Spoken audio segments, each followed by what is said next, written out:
Hey, good morning everybody. Good afternoon everybody, not morning. It is the evening commute.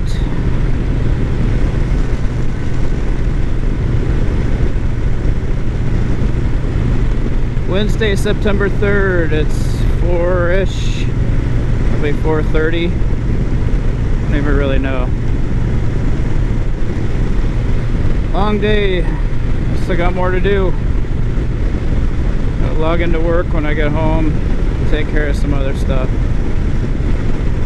It's been one of those days where I feel like an imposter, but then I deal with people that you know, I don't mean to say I'm not detracting from anyone, but some people, everybody has a different level of experience, different experience with different things. And in IT, even when you feel like somebody knows it all, there's chinks in their armor. You know, there's weaknesses. Not that it's a bad thing, I'm not saying it like that, just like you don't necessarily see it until you're in the mix, in the weeds with them. And that kind of happened today a little bit, like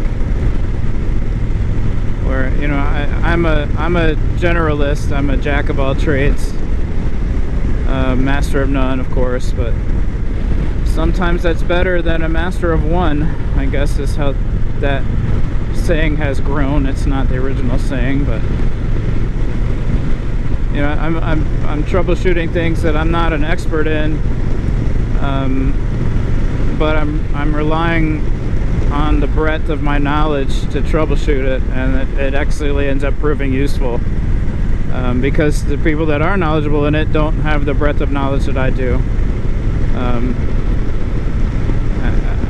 I guess to put it simply, I know a whole lot. I should say I know a whole little about a whole lot. I think that's the best way to say it, which comes in handy when you're troubleshooting complex things, because you might not know the answer off top, but you can tell what's not working right, and you know what to look at to figure out why.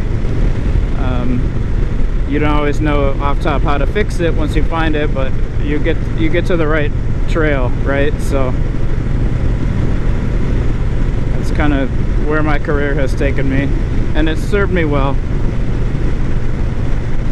And then I either figure out how to fix it, or I help the people that are the experts in that topic figure it out, you know? So I don't know, sometimes it's not that rewarding, because you don't get to put on the cape necessarily. But yeah, anyway, that's how it's been. And lately that's where my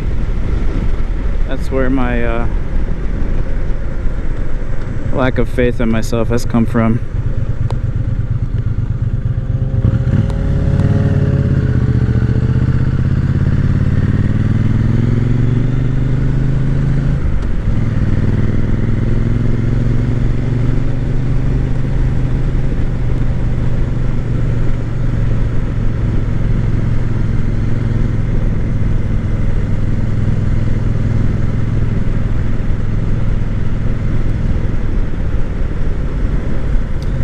I was writing in my journal the past few days about how I let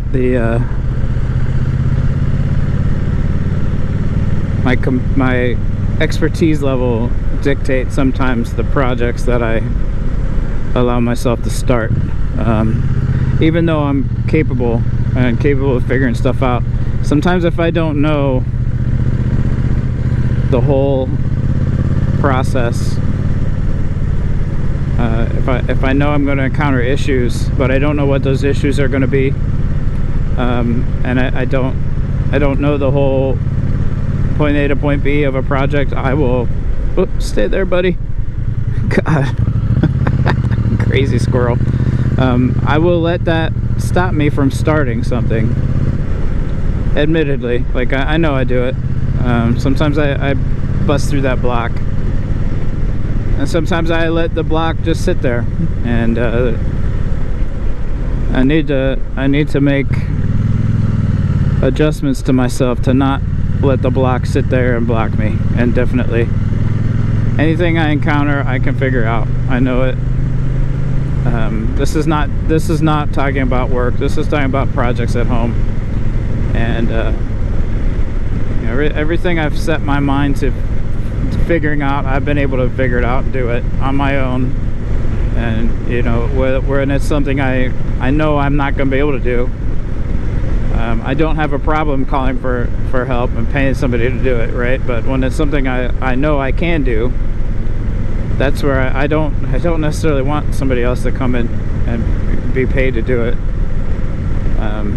Anyway, it's I know I'm not the only one that does that. So I end up with projects that are done to the point that I know how to do it, and the parts where I'm like, I'm not really sure, I'll let it linger, and it's done enough that it's not urgent. You know, everything's functional, nothing's broken, but like the finishing touches don't get done. So this is like home improvement kind of projects. So anyway, at work is another thing, and there's some things I'll drag my feet about, but I do end up doing it. It's just a matter of if I have competing priorities, that kind of thing ends up being bumped until I don't have competing priorities. And I need to get better at that too. But you know, it's something I recognize in myself, and I'm at this point in my career, there's no excuse to work that way. But anyway, I'm just beating myself up, so forgive me. It's been an interesting past few days. I don't want to share too much, but I'll leave it at that. It's just been an interesting past few days. Kind of a few difficult things happened, you know, impacting people that I care about, and that will have lasting impacts. I don't want to share too much, but that's kind of. I wish I could talk more about it. I don't feel comfortable talking about it, but it's just a not so subtle reminder that life is fleeting and life is short, and you need to be able to get out there and do the things that you want to do while you can do them, because you only have one life, and it's short. Wow, I bet you can really hear that wind. Ah man, both hips cramped up there. Ouch. I wish that would stop. What the heck, man? Like my hip flexors just cramp up sometimes. God damn, that hurts. That's nothing to do with my stiffness. It's just some weird thing I have. Tension. I've had this problem since I was a teenager. Excuse me. The first time it happened, I don't remember if I told this story before. When I was a teenager, so my dad was he was an excavator. And he had like bulldozers and backhoes and stuff like that, and some summers I would go help him, and I would do the grunt work. In a lot of cases I wouldn't really run the machinery, and he never really taught me how to run the machinery.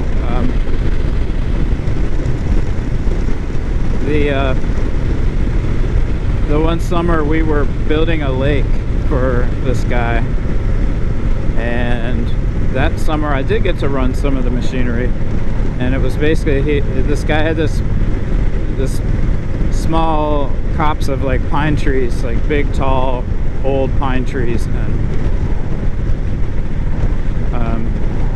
he had cut them down in preparation for this lake to be built, but the stumps were still there. And my dad had this big old bulldozer. I mean, old bulldozer, and he used it to basically push the stumps up out of the ground. The bulldozer was huge, and so he'd push these big stumps out of the ground, and they were massive stumps. And then I had the pleasure of driving this old Ford tractor, old Ford farm tractor, and it had this grater box on the back, and I would throw a chain around the stump, fasten it to the grater box so the chain was kept down low. And also, for this reason, when I would pull the stump, they were so heavy that it would literally pick up the front end of the tractor, and I would drag it. And the grater box kind of helped to keep, it was back there to keep the front end from going too far up. Because the grater box would basically drag on the ground, and keep the tractor from flipping over. So, and I'd have to drag these, like, I don't remember, like 200 yards or 300 yards to the end of this field, where I'd drop them off, and then I would, as much as I could, push them with the grater box. I'd reverse and push them into a larger pile. Not all of them would move, so I'd have to get them as close as I could to the pile when I dropped them off. Anyway, while the tractor was going up in the air like that, the front end was going up, I couldn't steer, and it was, the first few times it happened, it was very nerve-wracking, and that tension, like I'd have this tension in my body, and it would solidify in my hip flexors, and I would get that cramp. And that was the first time I ever had that. I think I was 13 years old, or maybe 12, when I was doing that, and they would cramp up so bad. And ever since then, anytime I'm like in an awkward spot, like, or if I feel like tension, like I'm like that, some spots where I come to a stop on the bike, and I don't, ew, horse poop. I don't feel comfortable. I feel a little tense about the footing. I'll have that same kind of cramp, and sometimes it's one hip, sometimes it's both hips. And back there it was both hips. So it was a long story. But yeah, that's the story of weird hips issues with my hips. Hope you enjoyed.